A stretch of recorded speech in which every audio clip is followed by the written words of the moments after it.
Kundalini awakening can be frightening because it's so uncertain, isn't it? Now, the first instance of a Kundalini awakening usually isn't frightening at all. It's, in fact, very blissful, very exciting, very ecstatic, with this deep sense of unwavering peace inside of you. Then, your world has changed, and that becomes a very different terrain to try and manage. This is why we have professional outfits to help us deal with this, the Yogic tradition being one of them.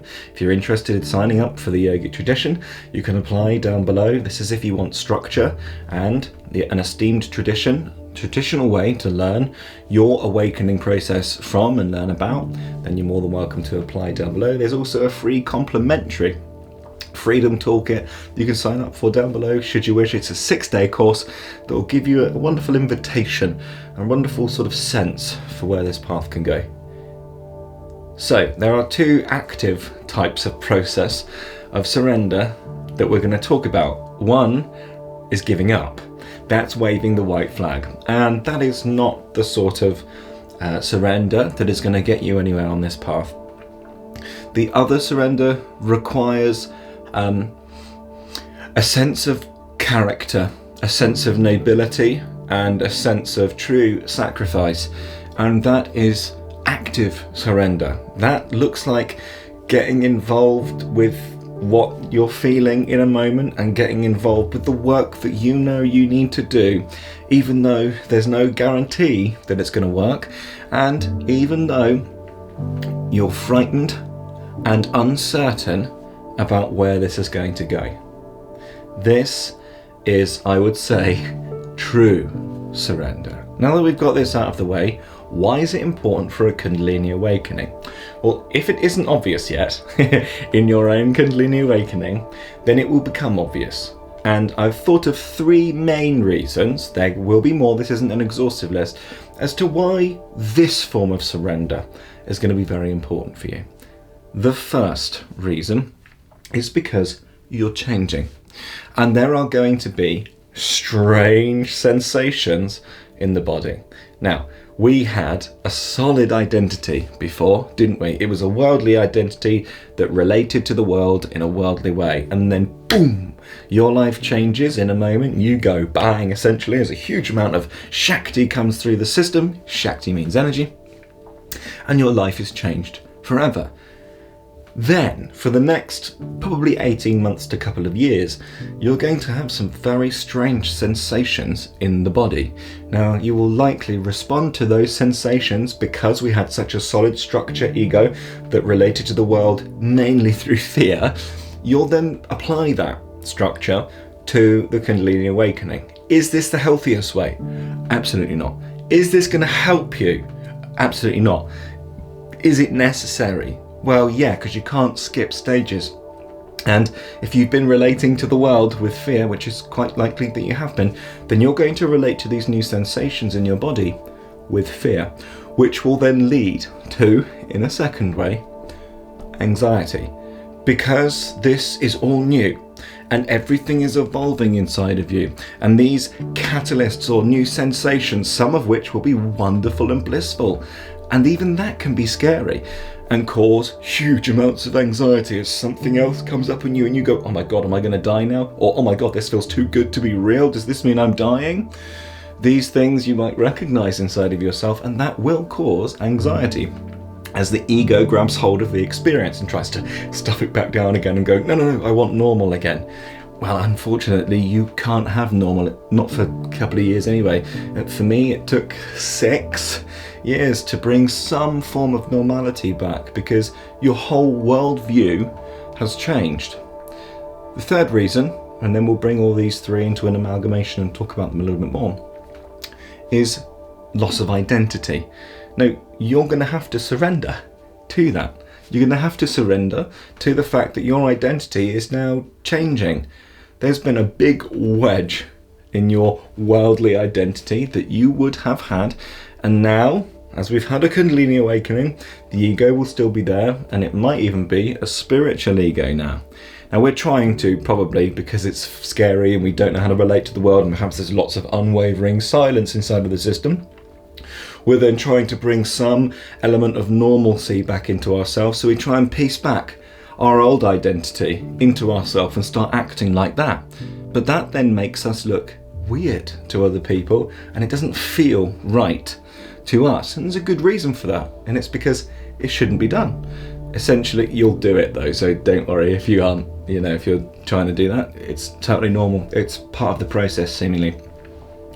But that can be a very scary moment and requires surrender, because as that identity begins to change, it's going to be saying things to you like, I think we're going crazy. And from a societal view, you probably are. But from an actual real world life view, you aren't. And isn't it true that these thoughts, these identity thoughts, me, I, are now just trying to convince you that you're going crazy? It's not true that you're going actually crazy. But as soon as we believe that thought, I think I'm going crazy, boom. As soon as that happens, woof, anxiety. Again then, something that has to be surrendered to. Surrender is core to this path, because it's going to feel like, for a while, here's a fourth reason perhaps, that you're not in control of your life, and that perhaps you never really were. So what does surrender really look like in all of these moments? Well, we gave the idea of giving up, didn't we? And that's certainly an option, but then your life isn't going to go where you think you want it to go.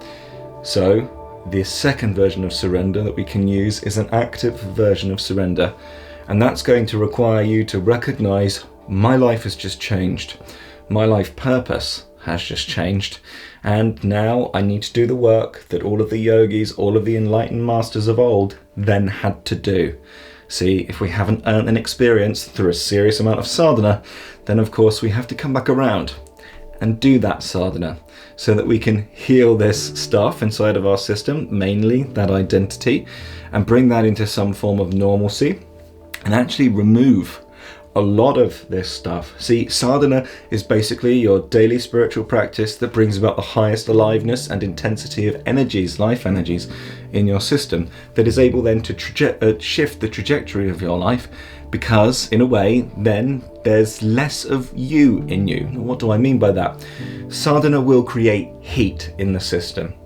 Heat is a transformative element. You only have to look at the three states of water, don't you? You've got water, you've got ice, which is the solid state, water's the liquid state, and then you have steam, which is the gaseous state, all of which can be created with fire. Fire under the ice turns it to water. Fire under the water turns it to steam.